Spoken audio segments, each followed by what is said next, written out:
Hello, buddy. Welcome back to Tin Man's Core Channel.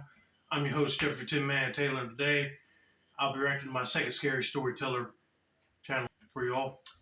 And this one's from Mr. Haunted's channel, and the video is titled 5 True Scary Night Shift Horror Stories. So without further ado, I'm going to turn these lights off, move the camera up here for you guys, and let's get this reaction on the road and in the bag, shall we? Okay, here we go.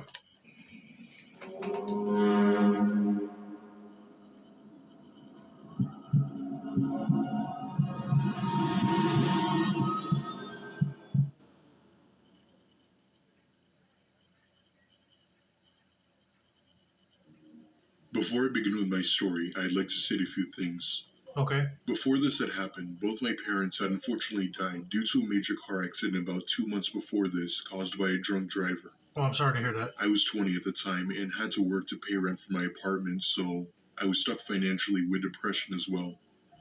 In other words, I was pretty much on my own at this point in my life.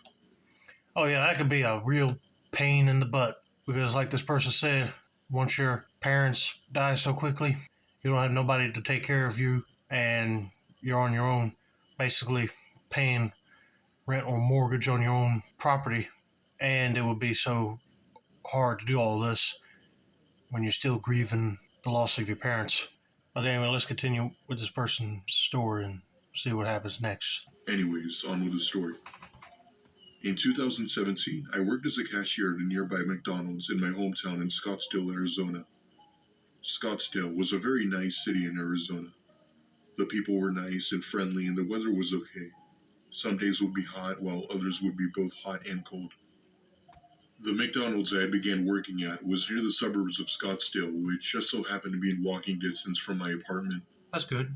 I drove to work once in a while if I didn't have a lot of time, but I figured why waste money and gas to go somewhere 10 minutes away when I could just walk. Anyway, my shifts would constantly change from afternoons to sometimes night. The day shifts were okay, but actually somewhat enjoyed the night shift, mainly because it was mostly quiet, and you maybe have about 5 or 6 customers come in for some fries once it was very late. I mean, to be honest with you, if I was working in a fast food or some other type of business, I would probably take the night shift as well because it's more quieter and you only get like a few customers every now and then show up, and you have to deal with a large crowd, especially through drive-through. There was this one incident where I experienced something that would stick with me for a very, very long time. It was a Friday night in the middle of the summer, and I was working the night shift at work. The night shift would normally be from 9 to 3 in the morning. Yes, the McDonald's I worked at was open 24 hours. Not many like that in Scottsdale, but they exist. Anyway, it was me and one of my other coworkers getting things set up for dinner service, refilling sauces, frying french fries, etc. During this time, we normally have around 10 to 15 customers come in, but as it got more late, less people would start to show up. Fast forward to around 12, I was scrolling through Instagram by the register as there were no other customers for me to serve. All of a sudden, I hear the front door open and was greeted to a man in front of the register. Politely, I asked if I could take his order. He responded in a very low, deep tone saying, "Just give me a bottle of water." I don't know what it was, but there was something slightly off-putting about him. To give a bit of a description as to how he looked, he wore a pair of old, stained, ripped jeans and was also wearing a very dirty shirt and jacket. I told him that his total was 106, and he pulled out a $5 bill and handed it to me, making sure our hands touched. He said in the same voice, "Thanks, cutie. I'll be leaving now. You could keep the change." Okay, I'll be creeped out at this point. I wouldn't like it if somebody was handing me money, but then our skin accidentally touched each other. I'm surprised that he would tell somebody to keep the change, because if he looked homeless looking, he would need it just to pay for something else. But I'll be definitely keeping an eye on this dude. He's already sounding fishy. I could smell the cigarettes in his breath, and he then gave me a very creepy-looking grin that sent a shiver down my spine. He then thankfully left and disappeared into the night. I was officially creeped out at this point and went to go tell my coworker about what had happened. You'd often get a few creeps during the night shift, but I never encountered someone this creepy. The way he was dressed and the vibes he gave off and the cigarettes in his breath really freaked me out. I'd also like to mention that the McDonald's was located in the area which had a history of small crimes like break ins and stuff like that. Anyway, fast forward to about 1 o'clock, the place was pretty much empty for the most part. It was just me and the other worker. The other worker had told me to go take out the trash and replace the bags. I hated taking out the trash, not because of the trash itself, but rather the night. It sounds childish, but ever since my childhood, I'd always have a fear of the dark, and for whatever reason, it stuck with me. I'm walking out of the McDonald's, heading toward the dumpster when I stopped dead in my tracks. Crouched down behind the dumpster was the same man from before, obviously waiting for me. Oh, crap. At this point, I'd be like running back into the restaurant and locking the door and asking one of my coworkers for a ride back to my place because you definitely don't want this guy chasing you down the street to where you live at because then he'll be stalking you there. By some miracle, he didn't see me, and I slowly stepped back and went inside. I told the other worker that I was calling the cops, and I did just that while explaining the situation to the operator. A cop car came within 5 minutes and, of course, arrested the guy still behind the dumpster. The man gave me a look I still can't describe. It was the look of hate, anger, and revenge, like the first thing he would do once he got out of jail would be to come back for me. However, the police said that they had found drugs, mostly GHB, which is a powder to put someone to sleep, which are mainly used to spike people's drinks. They had also found rope, duct tape, obviously stolen wallets, and credit cards. Whoever this guy was planning on robbing me out of my money. Who knows what would have happened to me had I not seen him hiding behind that dumpster. First of all, he ain't no nice homeless guy. He was just a man that is picking out individuals to drug and tape up, and you never know if he will kill them and drop their bodies off somewhere or do something nasty to that girl in a sexual way, if you know what I mean. Oh, Lord, I'm glad you turned around and went back and decided to call the cops, but I wouldn't worry about him showing up there anymore. But anyway, let's get to story number 2.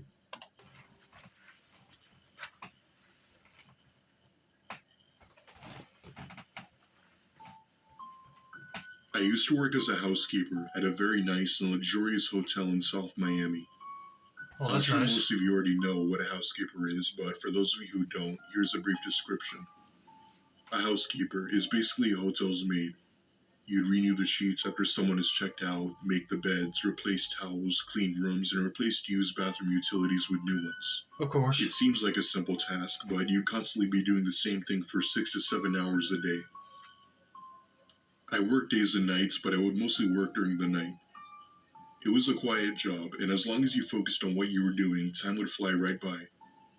My experience working at the hotel was somewhat nice, but whenever I look back, I think of this one incident that I came across that really freaked me out. It was during the summer of 2018, and I remember I was assigned to do a cleanup of a room that a couple had just checked out earlier and to get ready for the newcomers. I cleaned the bathrooms, replaced the sheets, made the beds, and did the usual preparations for other guests. I brought the sheets to the washers and dryers and started washing them. As I'm washing them, I hear the employee elevator coming down to the room. It came down every day for housekeepers to wash things, but as soon as it came down, I was shocked to see that there was not a single soul inside. I've been wondering, is this an electrical issue with the elevators? Or is this place haunted? Because if there ain't nobody in the elevator, it'll be one of the two. That's very creepy. The elevator was known to have a few problems, as we've had it for a long time, and figured it was just having problems. I started the washer and had to wait approximately 45 minutes before they were ready to be dried.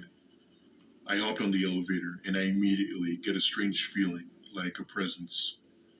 I felt as if someone or something was with me in that elevator. The floor to the hotel rooms came, and I got out, trying to shake this weird negative feeling off. I almost panicked when I no joke felt a slight tap on my shoulder. Out of fear, I quickly turned around to see the outline of a person walking into the women's restroom. However, I remembered that particular restroom was out of order and needed cleaning, so no guest should be using it. I walked over to the restroom and saw that the lights were shut off. However, it was extremely cold in there. That's when I heard a laugh from one of the stalls that made my blood run cold. in order to eliminate that it ain't no real person, I would have just went in there, turned the lights on, and be like, whoever this is, tapping my shoulder ain't funny.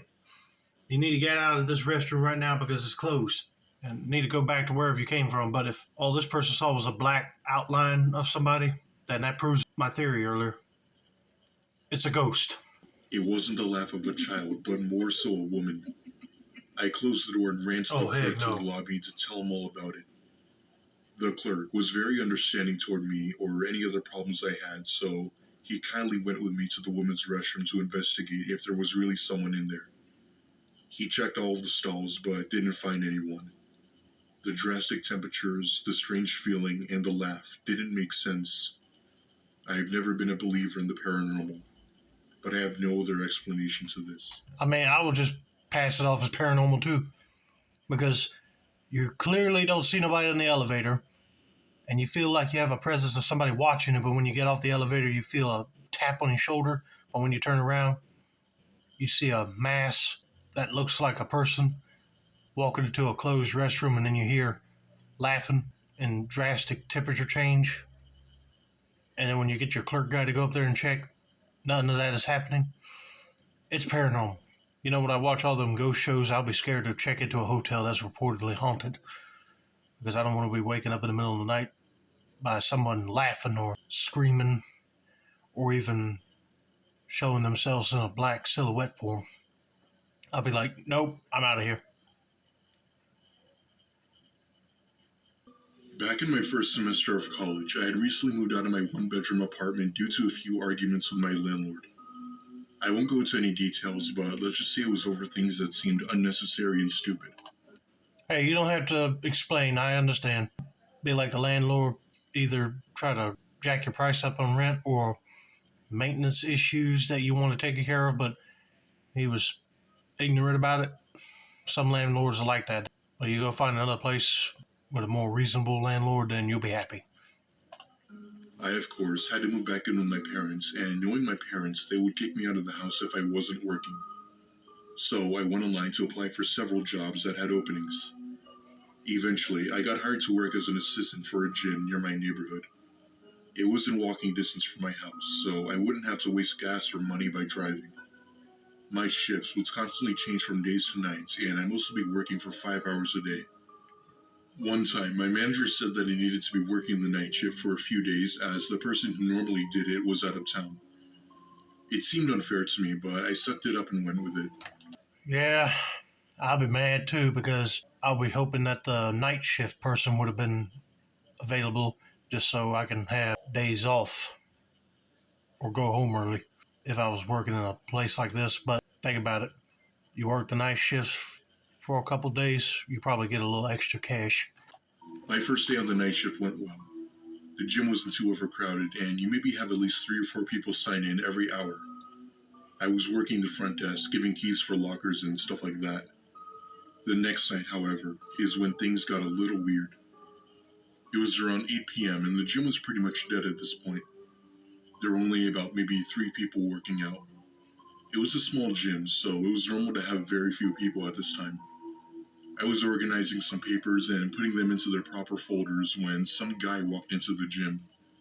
However, he didn't do anything else once he entered the building. He just stood there with his hands in his pocket as if he were waiting for the bus. Me, being polite, I asked if I could help him with something. He didn't move and just stayed there still, looking at the wall. I was about to go over to him, myself, but he then looked at me and started to walk over to me. He came up to me and said that he needed help fixing his car and that the engine was broken.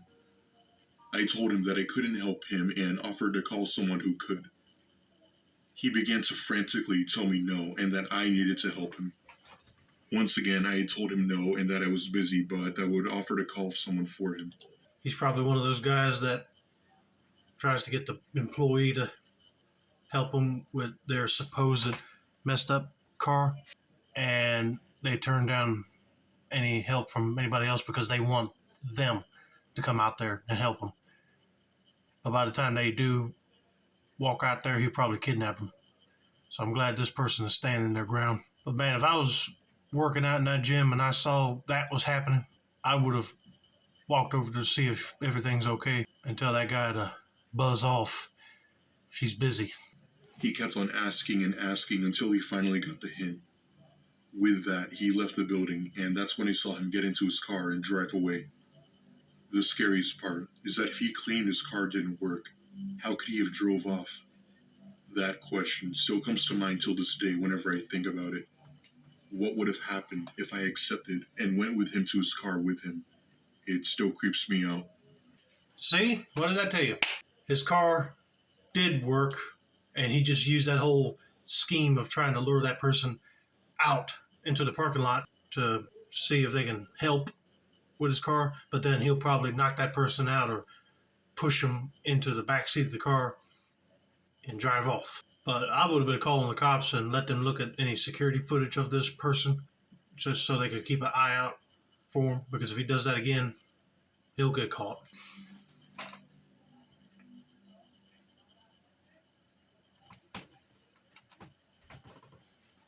When I was around 25 years old, I worked as a janitor at a local community college during the night shift. I would sometimes work the day shift, but it was mostly the night shift, which I actually enjoyed. Even though I was the only janitor on duty throughout the college, I still kept to myself. I'd mop the floors while listening to music, grab some food, and enjoyed myself with the peace and quiet. I mean, hey, I bet it would have been nice working as a janitor during the night because you don't have to worry about college students making a lot of noise and trashing up the place. One night, on a Monday I believe, I was doing my usual routine of mopping the floors when I heard a loud crash. I stopped dead in my tracks and took off my earbuds out to hear better. However, I didn't hear anything and dismissed it as being my music. At one point, I was finishing mopping the halls of the second floor when I happened to walk by a classroom where I noticed something odd. I took a closer look and realized that the little window of the classroom door had been smashed open. My heart dropped and my fears were confirmed. I didn't see anything or anyone in there as it was pitch black inside the room. The only thing I could do was to call the police and report the incident. I would have just radioed in the security guard, but he was unfortunately out sick for the week. You know, I was just thinking about that radio security guard, but if he's out sick, just call the cops and they can get over there and investigate. But I hope they get there quick because if the person that broke the glass is still in there, he would definitely try to fight his way out of that college. The police had told me that I should flip on the light to confront the intruder or whoever was there and that the police were on their way. I took out my key and opened the door and tried to feel around for the light switch. But the only thing I felt was a very clammy, cold hand. I tried to move my hand away, but it was too late. Whoever was on the other side started to pull my arm, trying to bring me to inside the room. Eventually, I saw my chance. I took my key and poked him in the arm as hard as I could. That was enough to make him scream in pain and run straight past me out the doors. However, the police had thankfully arrived just in time to catch him and, of course, arrest him. Turns out that he had a 49 and some cocaine in his back pocket. So, yeah, I don't work the night shifts anymore, and I feel more comfortable and safe working with my fellow janitors during the day shifts. I still have no idea as to what his intentions were. I don't know if he was homeless, planning on robbing the place, or a drug dealer. What I still don't understand about the whole thing is how he managed to get a key to have access to that classroom. That question still pops into mind sometimes. Yeah, that is very interesting. He probably got the key from a teacher that and made a copy of it without him knowing, probably. But he probably was planning on trying to steal something or had issues with that teacher. Who knows? I'm glad that you took your keys and jabbed him in the arm with it. And luckily the cops saw him running out and arrested him. But he probably was a drug dealer and probably trying to steal something out of there. You never know. I'm just glad he was caught and he don't have to worry about him no more.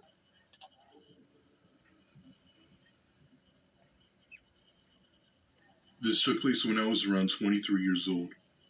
I recently started working at a gas station in Tallahassee, Florida as my first ever real job. I had lived with my girlfriend in a one small bedroom apartment and we could barely afford rent at the time. My girlfriend worked at a Foot Locker while I worked full time here, making very little amount of money. Whenever I worked, my girlfriend would be home taking care of our dogs, and whatever she worked, I'd be at home. One day, I was working the night shift waiting for customers to come in for gas or whatever. During the night shift, you normally expect up to 3 or 4 people come in for a candy bar or something as a midnight snack, so the gas station was pretty much empty for the most part. At around 11 p.m., I happened to look out the window when I noticed a man dressed in all black with a hoodie on just standing around. He wasn't facing me, but rather the opposite, with his hands in his pockets, as if he were waiting for a ride. All of a sudden, he quickly turned around and faced toward me. I looked away to try and not make any eye contact with him, but it was already too late. I could see him walking over to the shop out of the corner of my eye. He then came in and went straight to grab a beer can, and he then came to the register to pay. I told him that its total was $6.50, and he sort of laughed in a calm tone, as if I had told a joke. He said, "Yeah, I'm not paying that much." I told him that I couldn't lower the price and apologized to him. The look he then gave me was a look of anger and hate. All of a sudden, he pulls a gun out from his back pocket and has me at gunpoint. Oh, Lord, I figured something like that was going to happen. Since he mentioned he works at a gas station, the guy just acted like he didn't want to pay for whatever he was grabbing to act like he was buying, and then he pulled the gun out. It's an armed robbery situation. I hope there's a panic button there to hit it without him noticing it. I start yelling for him to not shoot, but he only kept on getting closer to me, yelling for him to give him all the money in the register. By some miracle, a police officer approached the gas station, and the guy then took off down the street. I informed the officer, and he said that he'd be on the lookout. We reviewed the camera footage, but the police failed to find a match to the individual. I'm still thankful for my life, because things could have taken a wrong turn on that night. Yeah, you should be lucky that a cop pulled up at that moment at the gas station, because if he didn't, you either would have been handing the money over to that dude or you would have been deleted from this earth. But anyway, I hope you guys enjoyed this video. Don't forget to like, subscribe, turn on post notifications for more Mr. Haunted content like this. This has been another successful installment of the Tin Man Score channel. I'm your host, Jeffrey Tin Man Tatum, and that's a wrap, and have a nice day, y'all.